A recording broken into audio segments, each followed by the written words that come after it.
ಕನ್ನಡದಲ್ಲಿ ರಿಲೀಸ್ ಆಗಿದೆ ಮತ್ತೊಂದು ಲವ್ ಸ್ಟೋರಿಯ ಸಿನಿಮಾ ಭುವನಂ ಗಗನಂ. ಈ ಟೈಟಲ್ ಕಾರ್ಡ್ ನೋಡ್ತಿದ್ದಾಗೆ ಫಸ್ಟ್ ನೆನಪಾಗೋದು ಪುನೀತ್ ರಾಜ್ಕುಮಾರ್ ಅವರ ವಂಶಿ ಸಿನಿಮಾ. ಈ ಸಿನಿಮಾದಲ್ಲಿ ಈ ಟೈಟಲ್ ಮೇಲೆ ಒಂದು ಸಾಂಗ್ ಇದೆ, ಭುವನಂ ಗಗನಂ ಸಕಲಂ ಶರಣಂ.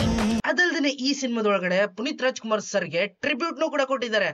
ಅಟ್ಸಾಫ್ಟ್ ಪುನೀತ್ ಸರ್ ಈಸ್ ಗಾಡ್ ಅನ್ನೋ ತರ. ಇದು ಮಲ್ಟಿ ಸ್ಟಾರರ್ ಸಿನಿಮಾ. ಕನ್ನಡದಲ್ಲಿರುವಂತ 2 ನ್ಯೂ ಸ್ಟಾರ್ಸ್ ಗಳೆಲ್ಲ ಸೇರ್ಕೊಂಡು ಹೊಸದಾಗಿ ಮಾಡಿರುವಂತ ಭುವನಂ ಗಗನಂ. ಪೃಥ್ವಿ ಅಂಬಾರ್, ಪ್ರಮೋದ್, ರೇಚಲ್ ಡೇವಿಡ್, ಪೊನ್ನು ಅಶ್ವತಿ, ಅಚ್ಯುತ್ ಕುಮಾರ್, ಶರತ್ ಇನ್ನು ಮುಂತಾದ ದೊಡ್ಡ ಕ್ಯಾರೆಕ್ಟರ್ ಗಳೆಲ್ಲ ಆಕ್ಟ್ ಮಾಡಿ ಒಂದೊಳ್ಳೆ ಬೆಸ್ಟ್ ಲವ್ ಸ್ಟೋರಿ ಸಿನಿಮಾನ ಕೊಟ್ಟಿದ್ದಾರೆ ಆಡಿಯನ್ಸ್ ಗೆ ಈ ವೀಕ್ ಅಲ್ಲಿ. ಆಸ್ ಪರ್ ದ ರೂಲ್ಸ್ ಸ್ವಲ್ಪ ಅಳು, ಸ್ವಲ್ಪ ಖುಷಿ, ಸ್ವಲ್ಪ ಸಮಾಧಾನ, ಇವ್ ಮೂರನ್ನು ತುಂಬಿ ಕೊಡ್ತಾರೆ ಈ ಸಿನಿಮಾದೊಳಗಡೆ. ಸಿನಿಮಾದಲ್ಲಿ 75 ಭಾಗ ಪ್ರಮೋದ್ ಅವರೇ ಬಾಚ್ಕ ತುಂಬ್ಕೊಬಿಟ್ಟವ್ರೆ. ಇನ್ 25 ಭಾಗ ಅಂದ್ಮೇಲೆ ಇದು ಮೇನ್ ಸಿನಿಮಾ ಪ್ರಮೋದ್ ಅವ್ರಿಗೆ ಕ್ರೆಡಿಟ್ ಆಗ್ಬೇಕೇನೋ ಅಂತ ಅನ್ಸ್ತಾ ಇದೆ.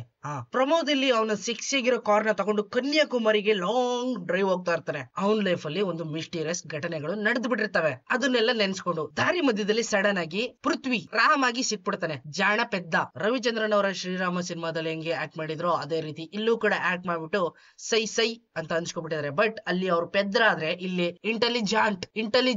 ಇಂಟೆಲಿಜೆಂಟ್ ಆದ್ರೆ ಲೈಟ್ ಆಗಿ ಮೈಕಲ್ ಜಾಕ್ಸನ್ ತರ ಪೆದ್ದ ಇವನು.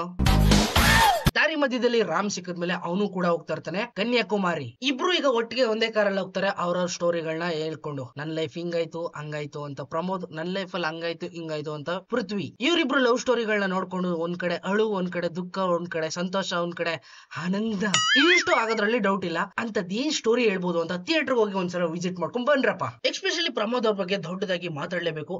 6 ಅಡಿ ಕಟ್ಔಟ್ ನ ಮೇಂಟೈನ್ ಮಾಡಿರುವಂತ ಅಭಿ. ಇವರ ಒಂದು ಹೈಟ್ ವೇಟ್ ಗೆ ಆಕ್ಷನ್ ಸೀಕ್ವೆನ್ಸ್ ನ ಸಾಕತ್ತಾಗಿ ಕೊಟ್ಟಿದ್ದಾರೆ ಆಕ್ಷನ್ ಡೈರೆಕ್ಟರ್. ಪ್ರಮೋದ್ ಅವ್ರನ್ನ ನೀವು ರತ್ನನ್ ಪ್ರಪಂಚ ಸಿನಿಮಾದಲ್ಲಿ ಡಾಲಿ ಜೊತೆ ನೋಡಿರ್ತೀರ. ಅವರ ಕೊನೆ ತಮ್ಮ. ನಿಮ್ ಸೈಜ್ ಎಷ್ಟ್ರಿ? ಪಿಚಿಕ್.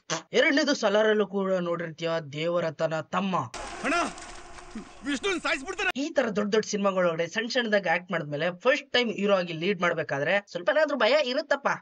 ಅದು ಈ ಸಿನಿಮಾದೊಳಗೆ ಕಾಣ್ಲಿಲ್ಲ. ಅವರ ಫೇಸ್ ರಿಯಾಕ್ಷನ್ ಒಳಗಡೆ ಪೃಥ್ವಿ ಅಮರ್ ಅವರ ಇನ್ನೋಸೆಂಟ್ ಆಗಿರುವಂತ ಈ ಕ್ಯಾರೆಕ್ಟರ್ ತುಂಬಾನೇ ಲೈಕ್ ಆಗೋದ್ರ ಜೊತೆಗೆ ಓಲ್ಡ್ ಅಲ್ಲಿ ಇರುವಂತ ರವಿಚಂದ್ರನ್ ಮಾಮ ಅವ್ರನ್ನ ಕಾಲ್ ಮಾಡುತ್ತೆ. ಮತ್ತೆ ಈ ಸಿನಿಮಾದೊಳಗಡೆ ಇವರು ದೊಡ್ಡ ಡ್ಯಾನ್ಸರ್ ಕೂಡ, ಮೈಕಲ್ ಜಾಕ್ಸನ್ ತರ. ಇವನು ಮೈಕಲ್ ಜಾಕ್ಸನ್.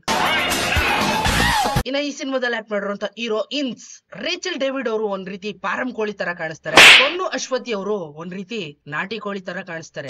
ಆ ಲೆವೆಲ್ ಅಲ್ಲಿ ಇತ್ತು ಇಬ್ರು ಆಕ್ಟಿಂಗ್. ಒಂದ್ ಕಣ್ಣಿಗೆ ಬೆಣ್ಣೆ, ಇನ್ನೊಂದ್ ಕಣ್ಣಿಗೆ ಸುಣ್ಣ ಅನ್ನೋರಂಗೆ ಪ್ರಮೋದ್ ಲೈಫ್ ಫುಲ್ ಆರಾಮಾಗೋಯ್ತು. But Prithvi what happened? ಅಲ್ಲಿ ಸ್ವಲ್ಪ ಅಳು ಕೊಚ್ಕೊಬಿಡ್ತದೆ ಕಣ್ಣು ಒಳಗಡೆ. ಈ ಸಿನಿಮಾ ಕೊನೆ ಕ್ಲೈಮ್ಯಾಕ್ಸ್ ನ ನೋಡ್ಕೊಂಡು ಹೊರಗಡೆ ಬರ್ಬೇಕಾದ್ರೆ ಮೊದ್ಲು ಥಿಂಕ್ ಮಾಡ್ತೀರಾ, ಯಪ್ಪ ನನ್ನ ಹೆಂಡತಿನ ನಾನು ಚೆನ್ನಾಗಿ ನೋಡ್ಕೋಬೇಕು, ನಮ್ಮ ಹುಡುಗಿನ ಹೆಂಗಾದ್ರು ಮಾಡಿ ಅವಳೇ ಮದ್ವೆ ಆಗ್ಬೇಕು, ಹೆಂಗಾದ್ರೂ ಸರಿ ಅವಳ ಕೈ ಕಾಲು ಇಟ್ಕೊಂಡು ಅವಳ ಜೊತೆಗೆ ಆರಾಮಾಗಿ ಇದ್ಬಿಡ್ಬೇಕು. ಈ ಲೆವೆಲ್ ಅಲ್ಲೆಲ್ಲ ಥಿಂಕ್ ಮಾಡ್ಬಿಡ್ತೀರಾ. ಆ ಲೆವೆಲ್ ಅಲ್ಲಿ ಅಳು ಬರ್ಸುತ್ತೆ. ಎಲ್ಲ ಹೋಗಿ ಸಿನಿಮಾನ ಒಂದ್ಸಲ ನೋಡ್ಕೊಂಡ್ ಬನ್ನಿ. ನನ್ ಚಾನೆಲ್ಗೆ ಸಬ್ಸ್ಕ್ರೈಬ್ ಮಾಡ್ಕೊಂಡು. ಏನು ಸಬ್ಸ್ಕ್ರೈಬ್.